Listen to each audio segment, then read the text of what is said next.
indiferentes o por lo menos van a saber un poquito de lo que estoy hablando, ¿no?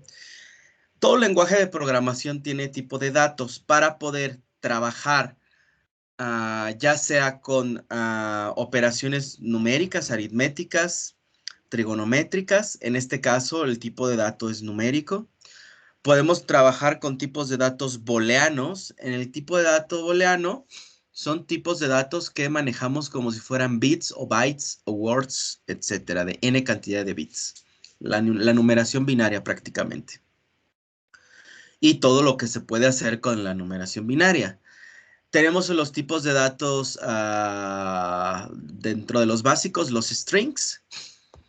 Y prácticamente los strings, como ustedes saben, son de cadenas de caracteres para poder manejar texto. Cada uno de estos tipos de datos puede trabajar con arreglos. Y ya saben que los arreglos son un conjunto de datos del mismo tipo. Entonces, yo un arreglo del tipo numérico puedo tener en una sola variable, no sé, 10 números, ¿no? En un tipo booleano, en una sola variable puedo tener 50 bits. En un tipo string, en un arreglo tipo string, puedo llegar a tener, no sé, 80 cadenas de caracteres. Y así sucesivamente, ¿no? La única regla de los arreglos es que tienen que ser todos del mismo tipo de dato, ya que lo que se indexa es la variable. Recuerden que en los arreglos teníamos algo que llamábamos índice, el index, y es el que nos apuntaba hacia como la casilla, si un arreglo lo dividiéramos como si fuera una tablita, perdón, si una tablita en Excel con columnas y renglones, el índice es el que nos dice cuál es el número de renglón en el cual estamos apuntando, ¿no? Aquí voy a poner así, ok. Bueno, les había dejado una tarea para que ustedes investigaran acerca de los tipos de datos y pues el día de hoy vamos a aterrizar esta parte, ¿no? Entonces voy a comenzar con un proyecto en blanco en LabVIEW.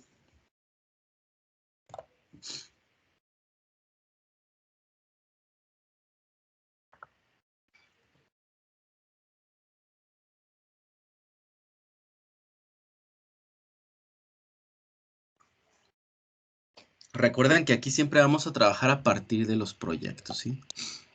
Entonces ahí está.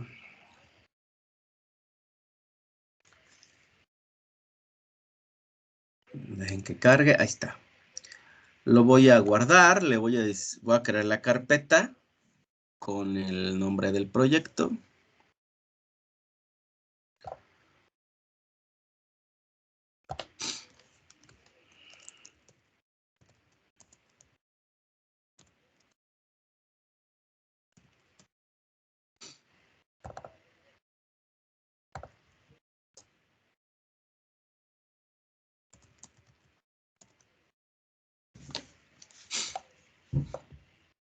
Ahí está. Y voy a crear un nuevo VI.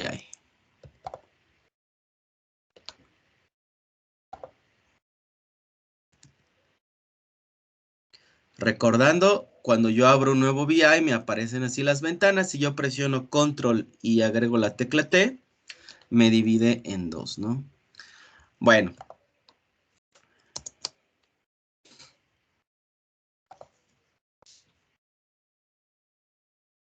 Algo que me faltó comentarles la clase pasada es acerca del Quick Drop, que se coloca o se añade presionando la tecla Control y el espacio.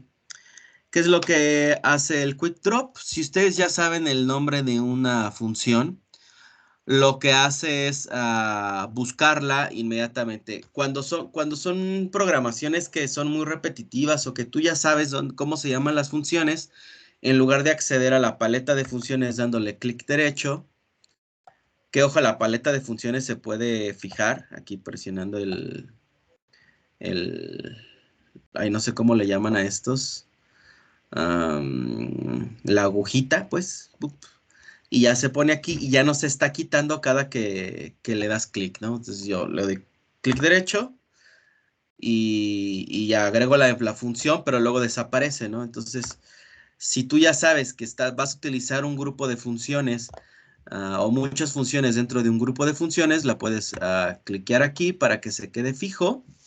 Y luego vamos a poner que vas a tener varias operaciones matemáticas, ya se quedan aquí, entonces ya puedes poner, por ejemplo, multiplicación, suma, división, el módulo de incremento, suma de arreglo, suma aritmética de varios elementos, etcétera, ¿no? Y ya. Entonces, ya no tienes que estarle dando clic derecho, numeric, multiply, luego clic derecho, numeric, subtract, luego clic derecho, numeric, ¿no? Entonces, si se fijan, pues es más lento, ¿no? Cuando tú ya lo dejas fijo, puedes fijar inclusive nada más pues ya puedes ir agregando la n cantidad de instrucciones del mismo grupo, de la misma subcarpeta en la cual lo fijaste, ¿no? Ok, y les decía, con respecto al quick drop, por ejemplo, control espacio, si tú ya sabes cómo se llama una función, por ejemplo, wait, a veces es más rápido presionar así y darle el nombre de la función, por ejemplo, wait loop, en lugar de estarle dando clic derecho, structures, etcétera, ¿no? También dependiendo de la habilidad de cada quien. Hay gente que le es más fácil habilitar el quick drop y estarlo utilizando, ¿no? Cuando ya son programadores más avanzados. Pero es más por la práctica, ¿no? Porque ya saben cómo se llaman las funciones y todo el rollo. Bueno, ahorita vamos a hacer lo del tipo de datos. Ahorita nos vamos a enfocar al tipo de datos. Si nosotros desde el panel frontal le damos clic derecho, recuerden, nos aparece la paleta de controles. Y aquí nosotros podemos ver, la voy a dejar fija ahorita para que se quede aquí también. Podemos ver varias subcarpetas. Y dentro de cada subcarpeta vamos a tener controles controles e indicadores de diferentes estilos, ¿sí? Aquí, por ejemplo, yo tengo instalado unos módulos que se llama DSC Data Login and Supervisory Control, que sirve para conectarse con servidores OPC servers, que básicamente son para conectarse con otro tipo de lenguajes con otro tipo de hardwares, por ejemplo, PLCs y cosas así. Y ya son módulos como con una interfaz o con gráficos con interfaz un poco más enfocados a la industria.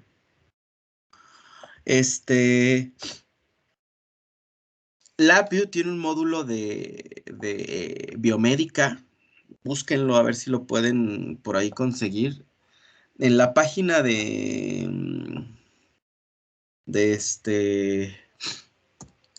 National Instruments no lo vi.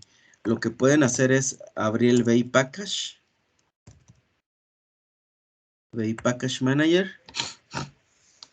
Y nos sirve para instalar suites extras a lo que se trabaja, ¿no? Y ahí pueden buscar, por ejemplo, Biomedical, ahorita que aparezca, y vamos a ver si nos aparece algo. Y ya pueden instalar algo, ¿no? Si es de su interés. Pero bueno, entonces, cuando nosotros tenemos nuestra paleta de controles, pues ya nos aparecen varias carpetas, ¿no? Ahorita me voy a enfocar aquí a la que dice, voy a minimizar Modern y voy a habilitar Silver, va. Entonces, por ejemplo, si yo me voy a las numéricas, yo voy a poner, por ejemplo, aquí un slider vertical y le voy a cambiar el tipo de dato. Por default, siempre que agregamos un tipo de dato numérico, ya sea control o indicador, lo pone del dato doble, DBL, de color naranja. Sin embargo, nosotros lo podemos modificar yéndonos a la parte de representación y, por ejemplo, ya sea que quieran trabajar con un tipo de datos, un signed o con signo, ¿no? Un signed, estamos hablando de números que son meramente positivos y los que traen i hace referencia a los números enteros. Un signed e i son enteros, pero un signed positivos y los de i son tanto positivos como negativos. Entonces, por ejemplo, voy a poner un SciNet 8. Como es de 8 bits, el número máximo al cual puedo aspirar es al 255. Si yo le quiero poner un número mayor, este es un SciNet 8, voy a correr esto y le voy a poner aquí. Fíjense, trato de subirlo más allá del 255 y ya no me lo permite por el tipo de dato que tiene, ¿no? Que trabaja. También, si por ejemplo aquí yo le pusiera menos 256 y tratara de ponerlo por debajo del valor de los 200, del 0, como es un tipo de dato, un SciNet, ya no me lo permite. Estoy dándole para abajo y no me lo permite. Entonces, el rango de operación de un tipo de dato entero, un SciNet U8, es 8 bits de 0 a 255. ¿Va? En cambio, si por ejemplo este mismo tipo de dato yo cambio, perdón, a este control le cambio la representación a I8, ahora fíjense la diferencia. El rango máximo, el valor máximo al cual yo puedo llegar es al 127. Déjenle pongo el digital display e incremento el tamaño de la letra. Ahí está. Entonces lo corro. El número máximo al cual puedo llegar es al 127 positivos y en negativos hasta el menos 128. No hay más. ¿Sale? Entonces fíjense cómo es la diferencia. Con un SciNet significa que vas a trabajar con puros positivos y dependiendo de la cantidad de bits, pues será el valor al que llegamos. ¿Cómo conocemos eso? Pues 2 elevado a la cantidad de bits. 2 elevado a la 8 son 256 y el número máximo sería el 255, ¿no? Del 0 al 255 son 256 números posibles. En cambio, si cambiamos el tipo de dato a I8, entonces el bit de mayor significancia se trabaja como si fuera el signo y entonces los números a los cuales ya puedes aspirar, el máximo número será el 127 positivo y el menos 128 negativo. Ahí ya no nos podemos ir más allá de esos valores, ¿no? 127 y menos 128. Si tú tienes la necesidad de realizar alguna operación con números todavía aún mayores, pues entonces ya empiezas a buscar un tipo de dato que se ajuste de la manera más, ahora sí como que ajustada a, a lo que vas a realizar, ¿no?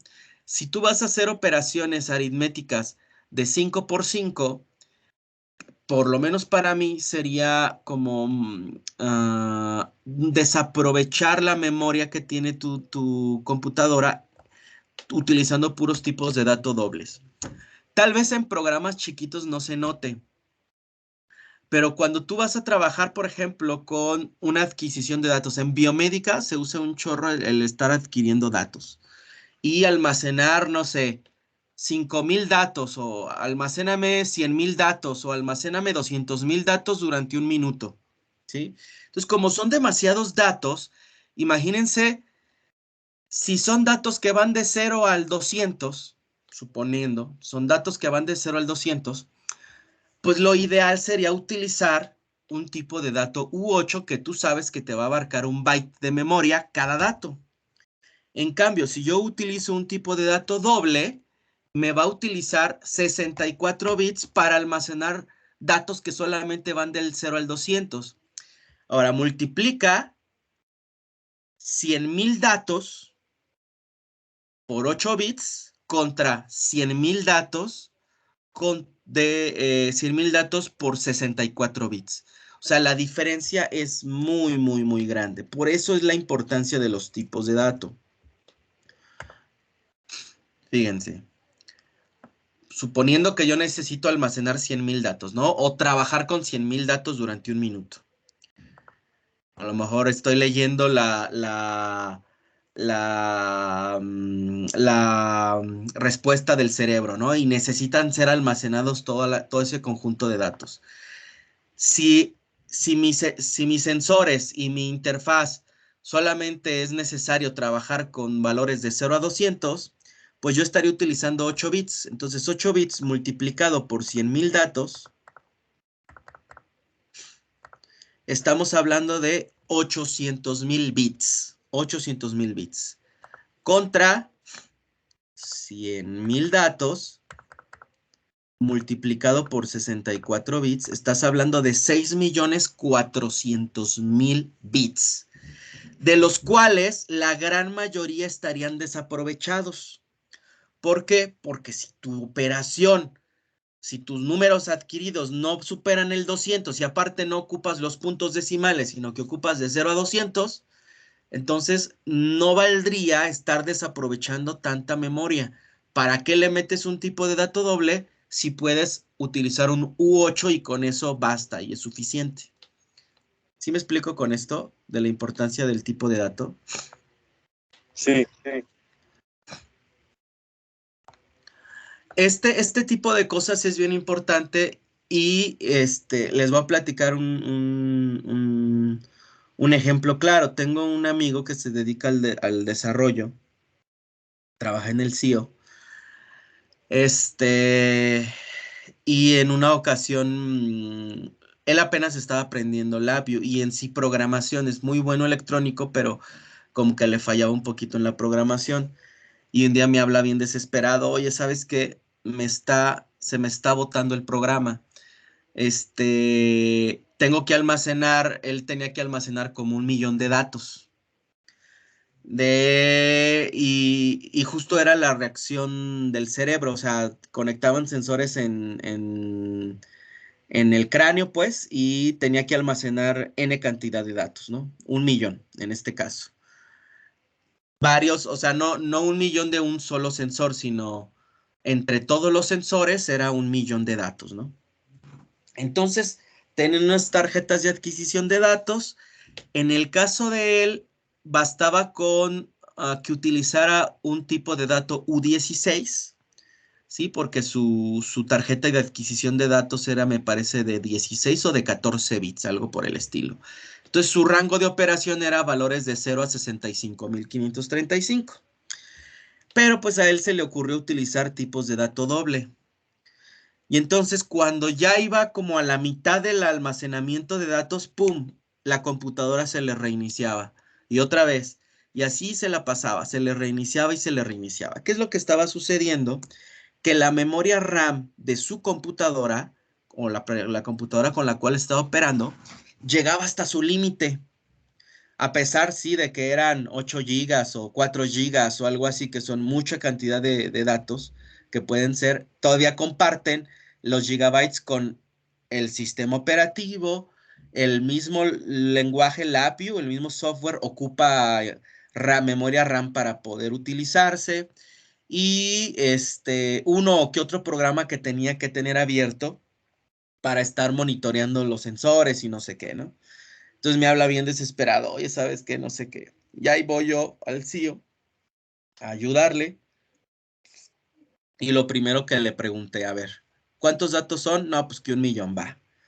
¿Qué tipo de dato estás trabajando? Me dijo, ¿tipo de dato? Así Lolo me preguntó, sí, y me dijo, no, pues numérico.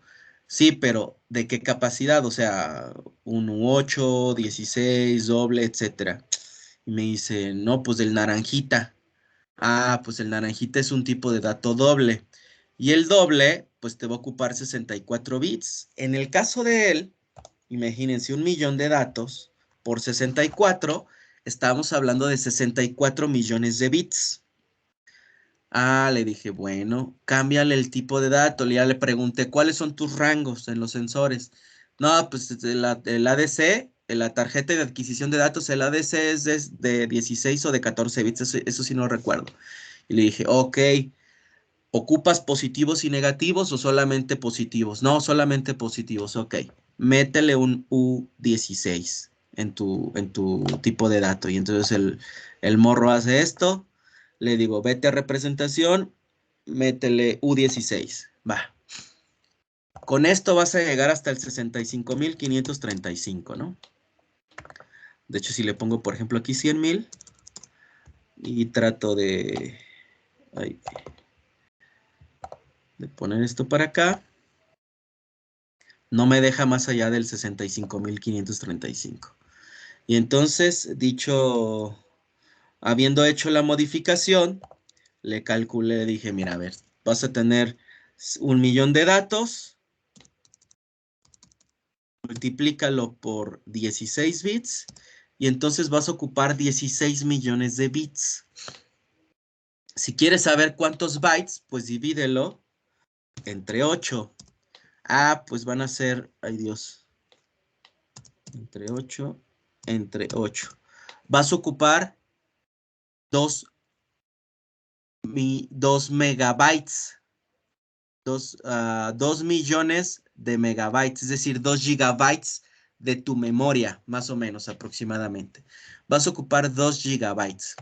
Y luego ya me dice, ah, ok. Y entonces lo echa a andar y ya no se le estaba reseteando, ya no se le reseteaba, ya no se le reseteaba y ya trabajaba de manera adecuada. Y era simple y sencillamente por el tipo de dato que estaba utilizando el chavo, ¿sí? Entonces, por eso les digo que sí es bien importante el tipo de datos, sobre todo cuando sabes que vas a trabajar muchos datos y también para hacer más eficiente el programa, ¿va? Sí me explico con la importancia del tipo de dato numérico, ¿va? Sí, perfecto. Ok. Bueno, los tipos de datos numéricos, yo puedo hacer todo lo que pueden hacer los datos numéricos. Operaciones aritméticas, matemáticas, trigonométricas. Sin embargo, podemos realizar también conversiones entre los tipos de datos. Si recuerdan, por ejemplo, aquí voy a poner un indicador. Un indicador por acá. Normalmente en el diagrama bloques, los controles tienen su salida del lado derecho y los indicadores, sus entradas del lado izquierdo. Entonces, este es un control y este es un indicador. Este es un control porque sale o obtenemos un valor a partir del control. Entonces, este se convierte en un dato que puedes cablear hacia otros nodos. Y este es un indicador porque recibe el dato y ya hará lo que tenga que hacer con ese dato, ¿no? Si yo nada más cableo de esta manera, me pone un punto de coerción, que es lo que vimos la clase anterior, que si ven un puntito rojo, significa que hay un punto de coerción. Es decir, trata de hacer una conversión de tipo de dato que se ajuste al indicador que tú tienes. De tal manera que, por ejemplo, si yo tengo aquí un tipo de dato U8 y este de aquí es este es U16 y este es un U8, hará una acotación. De tal manera que si aquí viene un dato mayor al que tiene la capacidad de trabajar, solamente utilizaría los 8 bits de menor significancia y todo lo demás lo desecha. ¿Por qué? Porque este solamente puede con 8 bits. Entonces, hay que tener cuidado. Si yo tengo un tipo de dato de mayor capacidad y lo voy a cablear hacia un tipo de dato de menor capacidad, ahí es cuando hay que fijarse que no vayamos a regarla y perder datos. Si para mí es importante llegar hasta el 65,535, el 65,535 pues ocupa los 16 bits. Me abro el whiteboard. Ok. Fíjense. Nada más recordando un poquito, tenemos los 16 bits, ¿no? Y vamos a poner que tengo 1, 2, 3, 4, 1, 2, 3, 4, 1, 2, 3, 4, 1, 2, 3, 4. Los 16 bits en 1 es el número 65,535. Y este sería un U16. Y un U8, estos bits no existen. Solamente existen los de menor significancia. Entonces, si tú estás tratando de convertir un U16 a un U8 o cablear algo de un U16 a un U8, hay que tener cuidado porque el máximo número que puede representarse con un U8 es el 255. Entonces, yo al poner un U16 y cablearlo y al crearse el punto de coerción hacia mi indicador U8, yo lo que estoy haciendo prácticamente es una conversión de datos, pero lo que va a hacer es, ok, lo voy a ajustar y voy a quitar esto de aquí. Entonces, tú crees, o uno cree que el control trae el 65.535, pero en la realidad el indicador te mostrará un 255. ¿Por qué? Porque quita la parte de mayor significancia. Y eso es un problema, ¿sale? Tenemos que ajustar los tipos de datos a como deba de ser. Si yo aquí tengo un U16, pues póngale aquí un U16, siempre y cuando sean los rangos de operación que ustedes realmente van a tener, ¿verdad? Si realmente yo voy a utilizar datos, por ejemplo, hasta el 200, pues no utilices un U16, mejor utiliza un U8, ya que se ajusta mejor sin desperdiciar memoria. Si el número 200, por ejemplo, déjenme sacar aquí la calcu, lo voy a poner en programador. Por ejemplo, en decimal el 200, en binario es el 1100.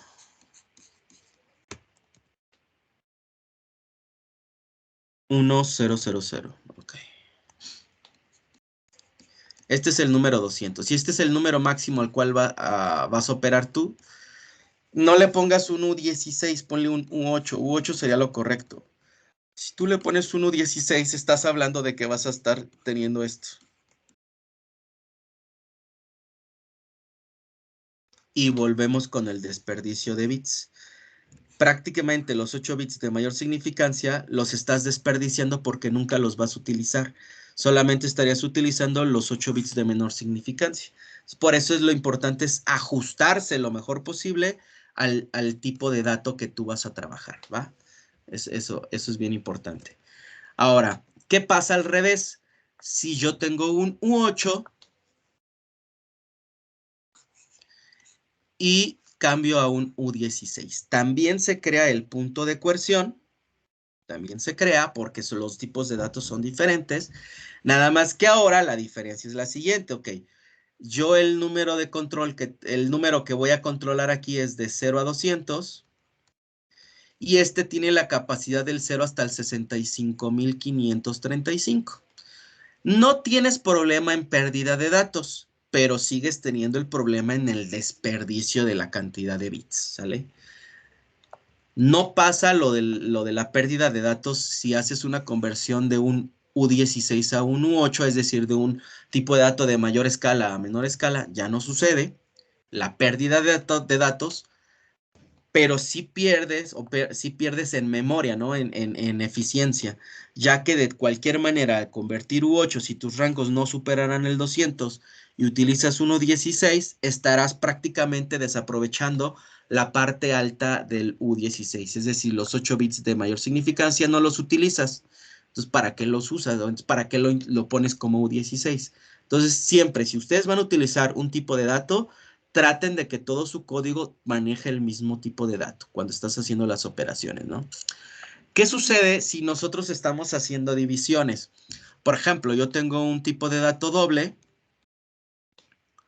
y voy a hacer una división entre un 3, por ejemplo. Si tú el resultado lo pones, por ejemplo, en un I16, este es un tipo de dato entero, lo que va a hacer es eliminar los puntos decimales. Entonces, si por ejemplo el DBL tenía, no sé, 9.7 entre 3, pues iba a ser la operación 9.7 entre 3. Pues nos va a dar, si como el resultado es meramente entero, el resultado te va a dar entero, ¿sale? Te va a dar 3 nada más. Entonces tu resultado aquí va a ser 3 y no 3 punto y cachito, que es el resultado real que debe de ser. Vamos a ver ese ejemplo nada más, porque sí es importante que también las operaciones las hagamos con el mismo tipo de dato, ¿va? ¿Dónde estoy? Acá. Entonces, por ejemplo, si yo tengo un Voy a poner un control. Aquí numeric control y otro numeric control. Este lo voy a cambiar a tipo de dato entero. Voy a poner un i16 y voy a poner un indicador numérico e intencionalmente lo voy a modificar a i16. Pongo la multiplicación, perdón, la división.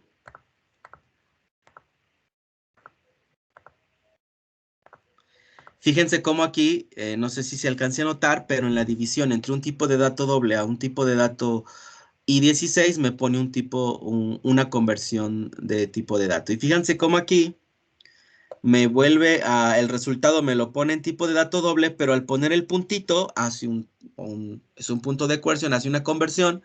Y en el numeric 3, fíjense qué es lo que voy a tener.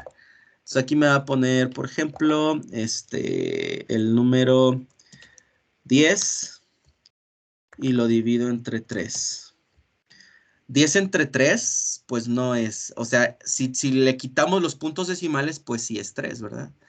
Diferente a que si yo lo cambio a su representación doble y le doy en correr, fíjense ya la diferencia, ¿no? 10 entre 3, 3.333, ¿sale? Y eso sí es súper importante que lo sepamos y que lo manejemos. No sé si hasta aquí alguien tenga alguna duda.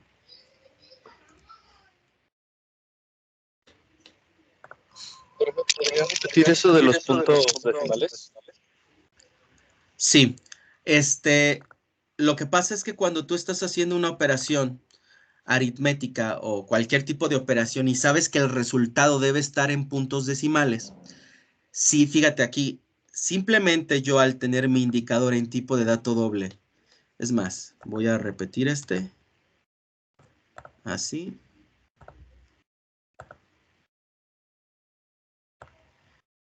Este sería resultado en tipo de dato doble. Y este sería resultado en tipo de dato i16. Ahí.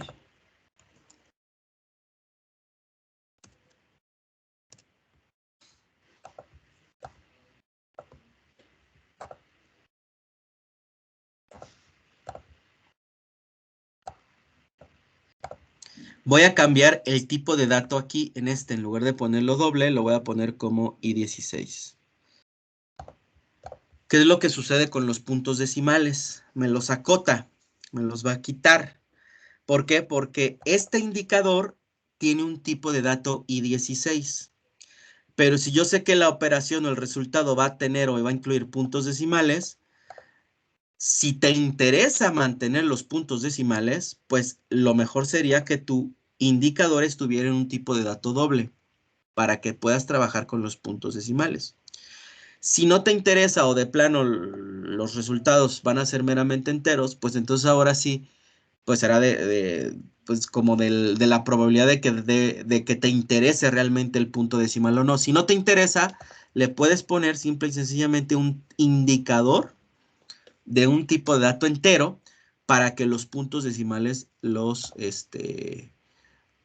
quite, ¿no? Aquí, por ejemplo, aquí 12 entre 3, pues son 4 cerrados, pero por ejemplo, si le meto 13 entre 3, en el resultado de BL, que es el resultado con puntos decimales, me da 4.33 y el resultado en I16, 4. ¿Por qué? Porque quita los puntos decimales.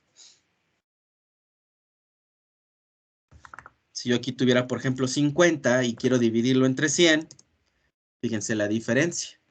50 entre 100 pues es 0.5, ¿no? Pero ese es en un resultado con punto decimal. Pero si no hay punto decimal, pues su resultado es 0. Del punto decimal, desde el punto hasta la derecha, no importa qué, lo elimina. ¿Va? Sí, profe. Gracias. Ojo, en este hilo, si vemos este hilo es de color naranja, significa que aquí sí existe el dato con punto decimal, 0.5. Pero aquí hace una coerción, un ajuste, y al hacer el ajuste, entonces el resultado aquí sí y solamente en este indicador es del tipo entero. ¿vale? Pero en todo el hilo, al ser naranja, tú ya sabes que es doble y ya tiene el punto decimal.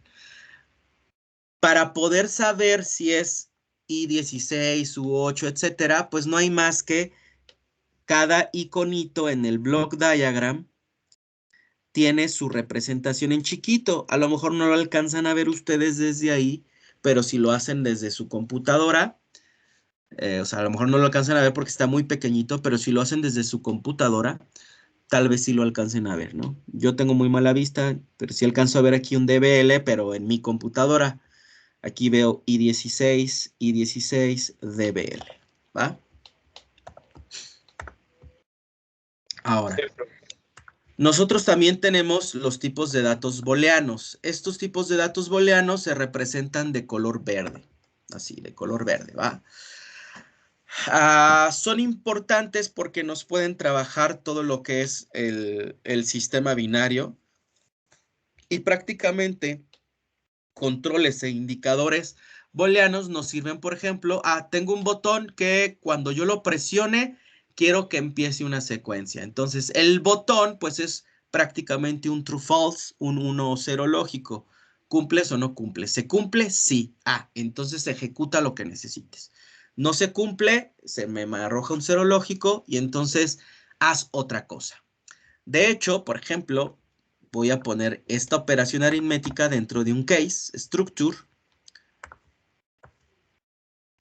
Y en el case, recuerdan, ya la mayoría de ustedes hicieron la práctica. Bueno, van como 10 que me suben, entonces no es la mayoría. Pero si yo aquí tengo en la estructura case, cuando esté en el caso verdadero, aquí en el conector del case selector, si yo conecto en lugar de un control numérico que se puede, o un control string que se puede, un control booleano, solamente hay de dos. ¿Se cumple o no se cumple? ¿Vale?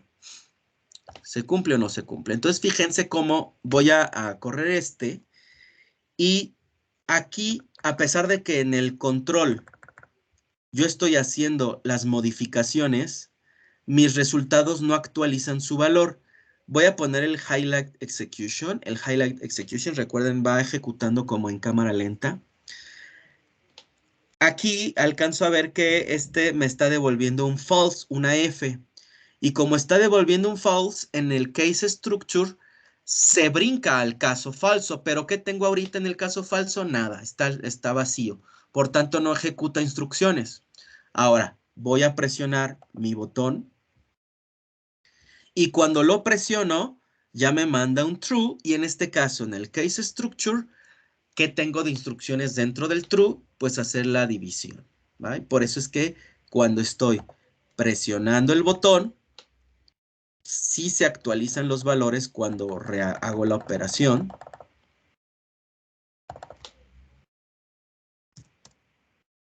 Pero cuando está suelto el botón,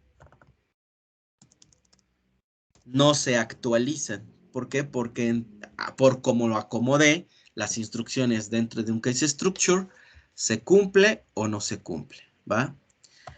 Los valores booleanos también a mí me permiten el utilizar las operaciones lógicas. Y dentro de las operaciones lógicas, pues tenemos AND, OR, XOR, NOT, NAND, NOR, XNOR, hacer una AND en un arreglo booleano, hacer una OR de un arreglo booleano.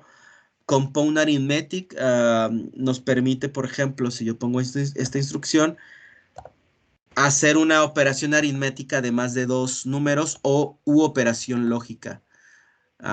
Por ejemplo, aquí un AND, este sería un AND de dos entradas, pero si tienen la necesidad de hacer un AND de más entradas, ponen un Compound Arithmetic y en lugar del símbolo que ponen aquí por default, puedes poner Change Mode y ya puedes poner la AND, la OR, una XOR, una suma o una multiplicación o lo que tú requieras, ¿no? En este caso, Change Mode, por ejemplo, una AND. Y entonces ya tendrías la posibilidad de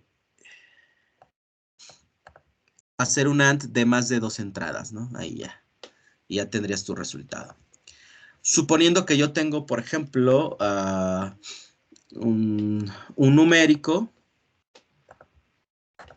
y yo voy a hacer una comparación de si el número, voy a comparar si el número es mayor al segundo número que yo tenga acá.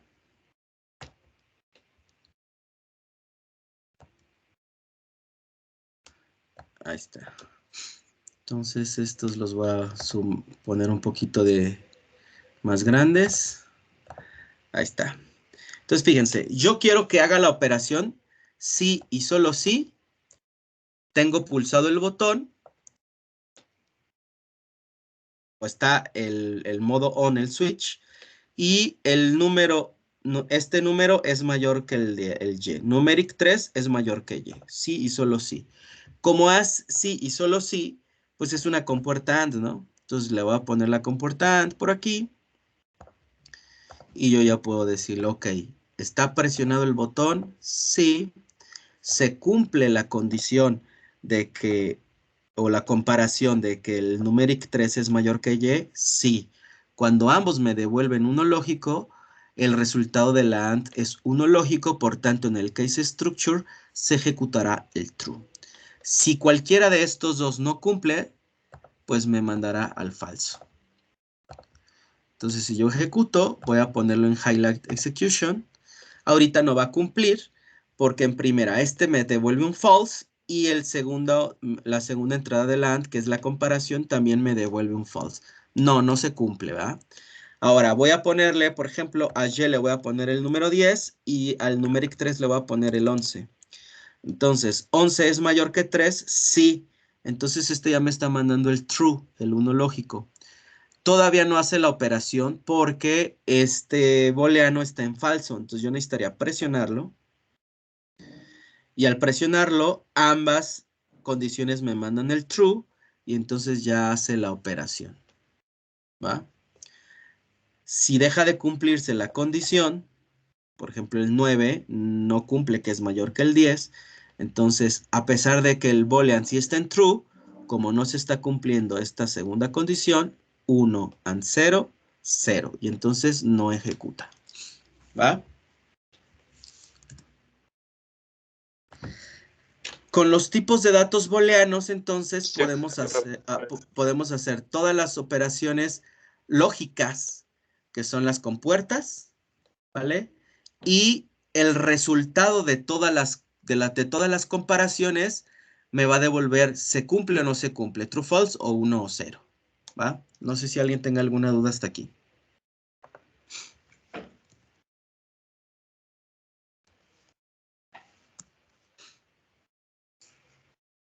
Yo no, profe.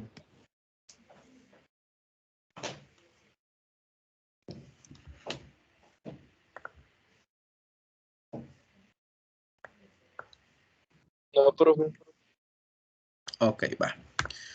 Y ya nada más así de rápido, el último tipo de dato que tenemos es el string, de los básicos, ¿no? Porque luego también existen los clusters y los array, pero en sí, esa es la conjunción de los tipos de datos. Nos vamos a ir a string and path aquí. Yo tengo, por ejemplo, un string control.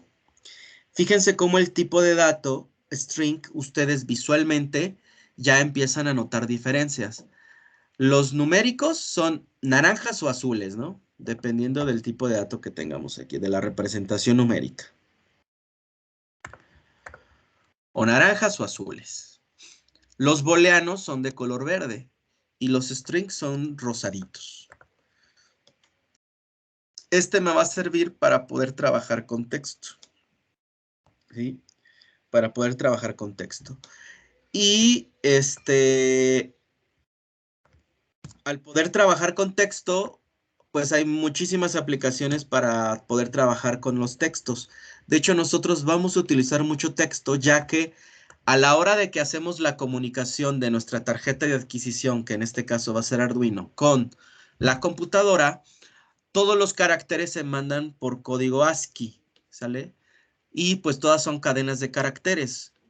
y al ser cadenas de caracteres serán strings que posteriormente convertiremos a enteros o a flotantes o dependiendo de lo que nosotros tengamos. Vamos a suponer que aquí en este string nosotros escribimos, por ejemplo, un token de 1 igual a 1 asterisco, ¿sale? De 1 igual a 1 asterisco. Y nosotros necesitamos separar y encontrar de 1 el igual y el 1 asterisco. Así como lo hicimos en el Arduino, que había por ahí unas instrucciones que nos ayudaban a separar, por ejemplo, el substring. Aquí tenemos cosas parecidas. Dentro de la paleta de funciones tenemos la opción de strings o la subcarpeta de strings. Y aquí tenemos varias instrucciones que nos pueden servir. String length nos mide la cantidad de caracteres que tiene el string. Concatenate strings nos sirve para concatenar strings, lo que hacíamos en programación como por ejemplo cout,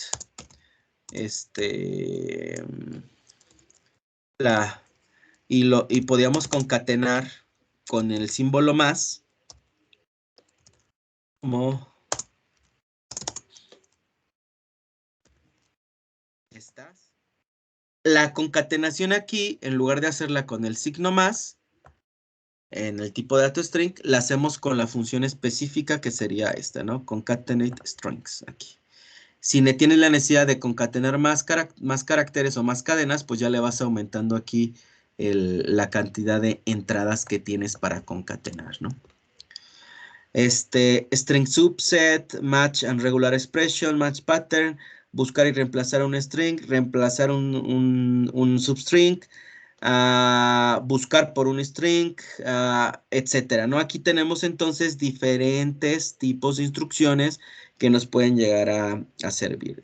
Additional string function, escoger una línea de un string, match first string, hacer concordar el primer string el primer string que encuentres, rotar un string o invertir un string. Y aquí ya pues depende mucho de las necesidades que tú tengas, ¿no? Hay que irle dando un clavado a cada una de estas. Aquí el control H es bien importante que lo sepamos usar o que lo usemos continuamente porque fíjense, si ustedes no saben qué hace una función, pues yo digo, a ver, string subset, ¿qué hace el string subset? Dice, devuelve el substring de una entrada string, es decir, comenzando desde el offset hasta el valor que contenga la cantidad de caracteres. Fíjense, voy a poner el string. Y aquí yo le voy a poner offset y length. El offset sería a partir de qué carácter quieres. Le voy a poner, por ejemplo, a partir del carácter 2. Y luego, ¿cuántos caracteres quieres? Le voy a poner 2 también.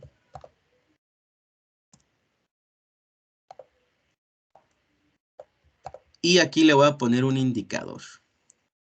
Lo que voy a hacer es extraer de un string un substring. Aquí. Deje nada más, aquí le pongo más datos. Hola, así. Entonces corro y fíjense cómo me devuelve igual 1. ¿Qué es lo que me está devolviendo? Un substring o si la instrucción me está dando un substring. Agarra el string, luego dice, a partir de ¿dónde quieres? Yo le puse un 2. Siempre comienza desde el 0. Entonces, el D es el índice 0, el 1 es este número 1 es el índice 1 y el igual es el índice 2. Entonces, a partir del igual es donde va a extraer. Y luego el otro dice, ¿cuántos caracteres quieres extraer? Pues yo le dije 2. Entonces me extrae 2 caracteres, que en este caso es el igual y el 1, ¿no? Así. Entonces, este tipo de funciones nos pueden servir a nosotros. Habría que echarnos un clavadito con cada una de estas instrucciones. Echarnos un clavado para ver qué hace cada una de ellas, ¿no? Si todavía no le entiendes con lo que dice aquí, le puedes decir, por ejemplo, bueno, aquí en substring, ayuda detallada y en la mayoría de las ocasiones, por lo menos las instrucciones y nodos que ya están hechos por LabVIEW, te va a abrir la ayuda y te va a dar ejemplos o te va a dar información ya, como lo dice, más detallada acerca de la instrucción. ¿Qué tipos de dato de entrada tiene? ¿Qué tipos de dato de salida trabaja? Y en algunos casos ejemplos, ¿no? Aquí ya me pone a ver string, offset, me dice string es el string de entrada, offset especifica el número de caracteres dentro de un string, en el cual la función comenzará a buscar. Offset debe ser un numérico, el offset del primer carácter siempre es el 0, y el offset, un offset que no esté cableado, es decir, tú no cableas, lo va a poner como si fuera desde el 0, ¿no? Ahí está. En algunos casos vienen ejemplos, ¿sí? En este caso, para esta función específica no viene, pero en ocasiones sí vienen ejemplos, ¿no? Te dice dónde lo encuentras en la paleta de funciones, ahí ya, te abre la paleta de funciones y te dice ahí está, ¿no? Y te puede dar otro tipo de ayudas dependiendo de la instrucción que estás buscando, ¿va? Ya se nos acabó el tiempo. Entonces, ¿cuándo nos toca la próxima clase? El miércoles, profe. El miércoles, va. Fíjense, les voy a dejar una actividad. Ya ven que nosotros tenemos la necesidad de mandar y recibir tokens. Háganme de favor con los strings. Ustedes búsquenle ahí en la paleta de funciones, dentro de las funciones del string. Traten de hacer lo mismo que hacíamos en el Arduino. Es decir, recibo un token. Aquí ya recibí un token, ¿no? Ya tengo mi string completo. Aquí. Ahí ya tengo mi string completo que recibí.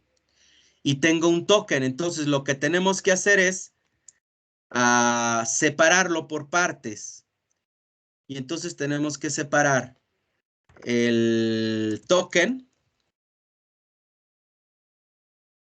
que para este caso, el D1 igual a 1 asterisco sería D1. O sea, para este ejemplo específico, el resultado debería ser D1. Y luego viene el valor.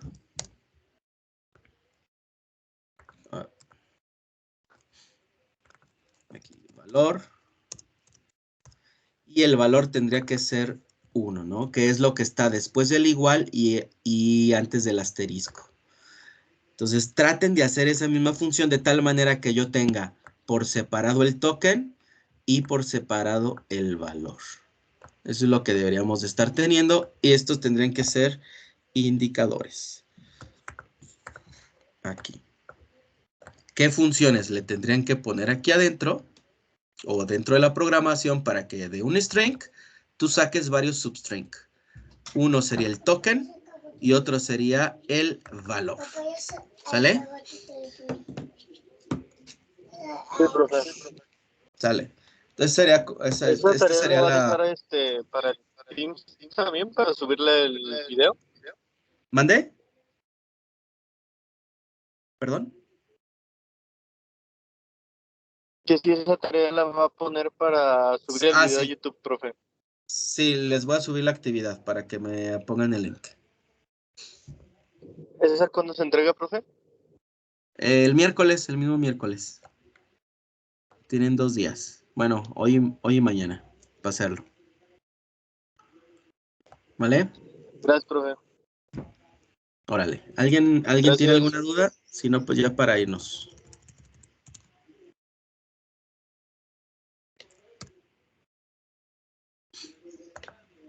Vámonos pues ya, porque ya es hora de hecho.